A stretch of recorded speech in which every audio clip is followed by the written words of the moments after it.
ప్రజారోగ్యంపై municipal శాఖ ప్రధాన దృష్టి పెట్టింది. వర్షాకాలం ప్రారంభం కావడంతో సీజనల్ వ్యాధులు ప్రబలే అవకాశం ఉండడంతో ముందు జాగ్రత్తలు తీసుకుని అప్రమత్తమైంది.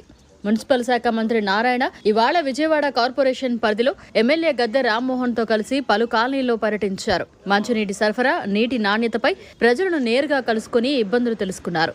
ఈ సందర్భంగా మంత్రి నారాయణ మీడియాతో మాట్లాడారు. వర్షాకాలం సీజన్ యాక్చువల్గా ప్రారంభమైంది. జనరల్గా వీరి వర్షాకాలం సీజన్లో అక్కడక్కడ ఈ డయారియా అలాంటి యాక్చువల్గా కేసులు ఐడెంటిఫై అవుతుంటాయి. అందుకనే ముందు జాగ్రత్తగా యాక్చువల్గా సీఎం గారు యాక్చువల్గా రివ్యూ చేసి ఈరోజు ముందు జాగ్రత్త తీసుకోమని ఇన్స్ట్రక్షన్ ఇవ్వడం జరిగింది. దాని మీద ఈరోజు నేను యాక్చువల్గా పడమట్లో రెల్లి కాలనీలో యాక్చువల్గా ఈ వాటర్ శాంపిల్స్ని ఒకసారి చూస్తాం, చెక్ చేస్తాం.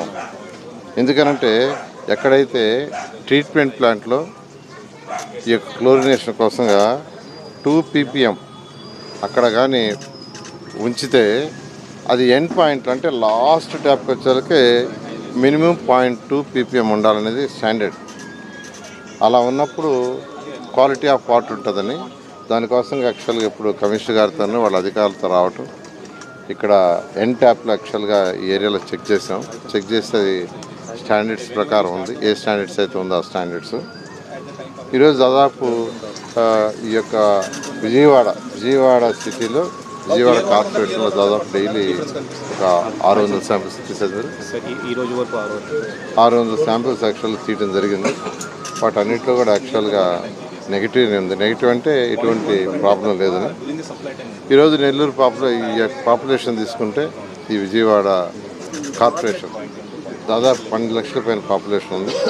2011 సెన్సస్ ప్రకారం అయితే 10,34,358. 2021కి అది 12,41,000 అన్నారు. ఎందుకంటే ఎవ్రీ ఇయర్ పాపులేషన్ యాక్చువల్గా ఇంక్రీజ్ అవుతూ ఉంటుంది అర్బన్ ఏరియాస్లో. వీళ్ళకి వాటర్ సప్లై ఈరోజు 187 MLD సప్లై చేస్తున్నారు. 187 MLD వాటర్ అంటే పర్ హెడ్ ఒక్కొక్కరికి 150 లీటర్స్ పర్ హెడ్ ఈరోజు వాటర్ ఈ యొక్క విజయవాడ కార్పొరేషన్లో సప్లై చేస్తున్నారు. డైలీ 2 times చేస్తున్నారు. మొత్తం 1,28,812 హౌసెస్కి.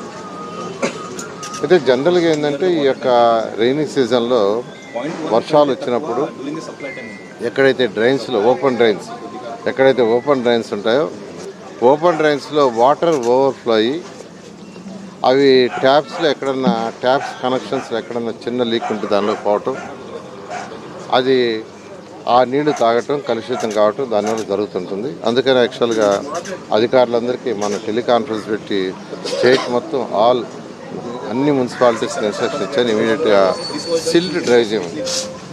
2014-19 దాకా కూడా మంత్రిగా ఉన్నప్పుడు ఎవ్రీ ఇయర్ ముఖ్యమంత్రి గారు దీని మీద ఒక స్పెషల్ డ్రైవ్ చేయమనేవాడు, సిల్ట్ డ్రైవ్. ఎందుకంటే కాలువల్లో ఉండే ఓపెన్ డ్రైన్స్లో ఉండే సిల్ట్ తీసేస్తే వాటర్ ఫ్రీగా ఫ్లో అయితే అప్పుడు ఏమవుతుందంటే స్ట్రక్ కాదు.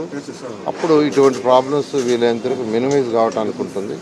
దాని మీద యాక్చువల్గా స్పెషల్ డ్రైవ్ చేయమన్నాం. ఇవాళ కూడా అధికారులతో కూర్చొని మీద డ్రైవ్ చేసి సిల్ట్ తీసి వీలైనంతరకు ఇటువంటి ప్రాబ్లం రాకుండా చుట్టూ. అంటే ఇప్పటికి డ్రైనేజ్ వ్యవస్థ చాలా ఇబ్బందిగా ఉంది. వంటల్లో కూడా సార్ అందరూ చూశారు, ఇప్పటికీ మెరుగుపడలేదు. దాదాపు దశాబ్ద కాలంగా ఇబ్బంది పడుతున్నారు. అది ఎలాంటి డ్రైన్ అన్నది ఇంతవరకు సంబంధించి ఇక్కడ 2 రకాలండి. ఇప్పుడు డ్రింకింగ్ వాటర్ లైన్స్ ఒకటి, తర్వాత ఓపెన్ డ్రైన్స్, క్లోజ్డ్ డ్రైన్స్. ఇప్పుడు యాక్చువల్గా అండర్ గ్రౌండ్ సివరేజ్. మరిన్ని అప్డేట్స్ కోసం మన HN9 TV ఛానల్ని సబ్స్క్రైబ్ చేసుకోండి.